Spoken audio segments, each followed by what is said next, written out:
Assalamualaikum warahmatullahi wabarakatuh.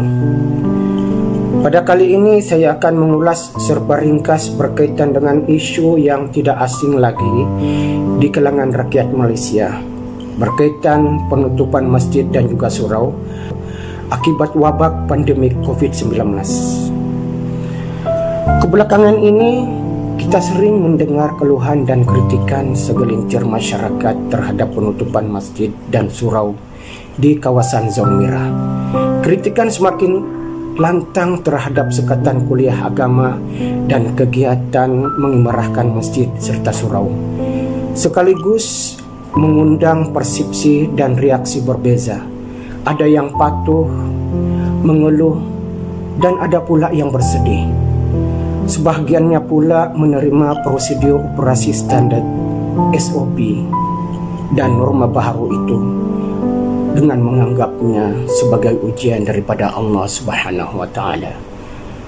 Fatwa dikeluarkan pihak berkuasa negeri dan ianya selaras dengan fatwa yang dikeluarkan oleh Keputusan Muzakarah Khas Majlis Kebangsaan bagi Hal Ehwal Agama Islam MKI yang telah pun mengeluarkan garis panduan penutupan masjid dan surau bagi kawasan-kawasan yang terjejas dengan penularan wabak COVID-19 ini. Apabila pemerintah menetapkan satu keputusan dan Sultan telah pun perkenankan demi menjaga maslahah rakyat, ketika itu ketaatan kepada ulil amri bersifat perlu serta tidak wajar dinafikan lagi. Tasarrafal imamu manutun bil maslahati, yang bermaksud tindakan seseorang ketua ke atas rakyat berdasarkan kepada kemaslahatan. Rujuk Kitab Al-Ashbah wan Nazair Lisuyuti. Langkah penguatkuasaan PKP juga ialah keputusan siasat syariah demi menjaga kemaslahatan orang ramai daripada dijangkiti COVID-19 bagi memutuskan penularan wabak ini. Dalam mengutamakan antara maqasid nyawa dengan maqasid solat, menjaga nyawa tidak boleh dikompromi kerana ianya tidak dapat ditukar ganti. Penutupan masjid dan surau ini turut mempunyai mafsadah kerana menyebabkan umat Islam tidak dapat melaksanakan solat berjemaah di masjid, sedangkan ianya merupakan satu tuntutan fardu kifayah. Namun kita kena fahami, penutupan masjid dan surau di tempat berisiko jangkitan COVID-19 bukan bermaksud melarang atau mencegah mengerjakan solat. Syiar solat itu tetaplah juga diteruskan jika dilihat dari sudut maslahah dan juga mafsadah. Maka maslahah penutupan masjid dan surau itu adalah lebih utama dibandingkan dengan keperluan secara berjemaah di masjid, surau. Hal ini selaras dengan kaidah usul fiqh, yaitu darul mafasid muqaddimu ala jalbul masalih, yang bermaksud menolak kemudaratan adalah lebih utama jika dibandingkan dengan mendapatkan maslahah. Cuba fikirkan, jika masjid dan surau tetap dibuka di kawasan yang terjejas dengan jangkitan COVID-19 tersebut, kemungkinan besar jemaah yang datang ke masjid boleh dijangkiti dengan virus tersebut, terutamanya ahli keluarga mereka. Bahkan rangkaian jangkitan akan lebih banyak. Akhirnya akan menimbulkan fitnah dan image Islam akan tercemar di mata orang-orang yang bukan Islam. Inilah juga dimaksudkan dalam maqasid syariah, yaitu menjaga marwah dan agama. Dalam kaidah fiqh pula disebut la darar wa la dirar. Maksudnya tidak boleh mudarat dan tidak boleh memudaratkan. Hadis riwayat Ibnu Majah. Semua pihak bertanggung jawab memastikan kemudaratan COVID-19 terhenti dan berdosa bagi sesiapa yang sengaja membiarkan diri menjadi pembawa virus berkenaan ke dalam masyarakat yang sihat.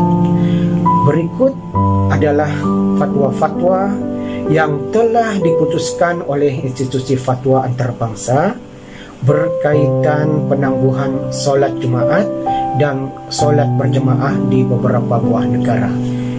Jika diperhatikan, dalil-dalil yang digunakan dalam mengeluarkan hukum tersebut berlegar pada beberapa poin tertentu.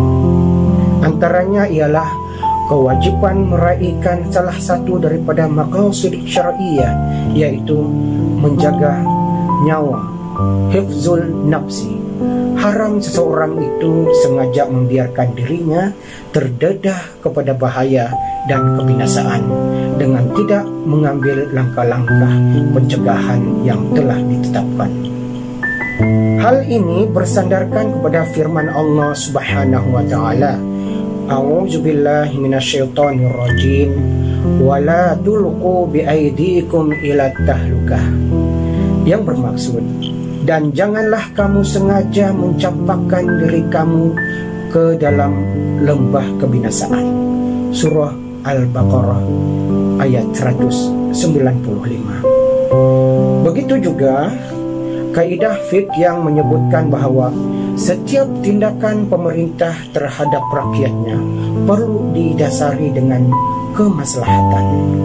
Oleh yang demikian, setiap arahan dan ketetapan daripada pemerintah adalah wajib dipatuhi dan ditaati berdasarkan firman Allah Subhanahu wa taala, A'udzubillahi minasyaitonirrajim, ya ayyuhallazina amanu athi'ullaha wa athi'ur rasul wa ulil amri minkum, yang bermaksud, wahai orang-orang yang beriman, taatlah kamu kepada Allah dan taatlah kamu kepada Rasul dan kepada ulil amri, yaitu pemimpin dari kalangan kamu.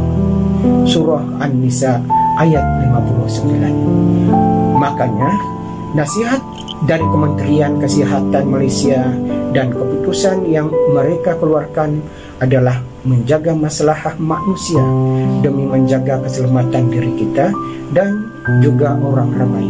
Janganlah menyusahkan ramai pihak, terutamanya Kementerian Kesihatan Malaysia, kerana akan menguruskan pesakit COVID yang mungkin disebabkan oleh kita. Biarlah kita fikirkan dengan tenang, berbicaralah dengan ilmu. Para mufti, alim ulama, umara dan Kementerian Kesihatan membincangkan perkara ini dengan rasa ihsan dan ketulusan hati. Semuanya adalah untuk kemaslahatan masyarakat. Dalam situasi sebegini, kita berikhtiar mengambil kaedah mencegah lebih baik daripada merawat. Seperti pepatah Arab ada menyebutkan, al-wiqayatu khairun minal ilaj, yang bermaksud mencegah itu lebih baik daripada mengobati. Wabillahi taufik. Assalamualaikum warahmatullahi wabarakatuh.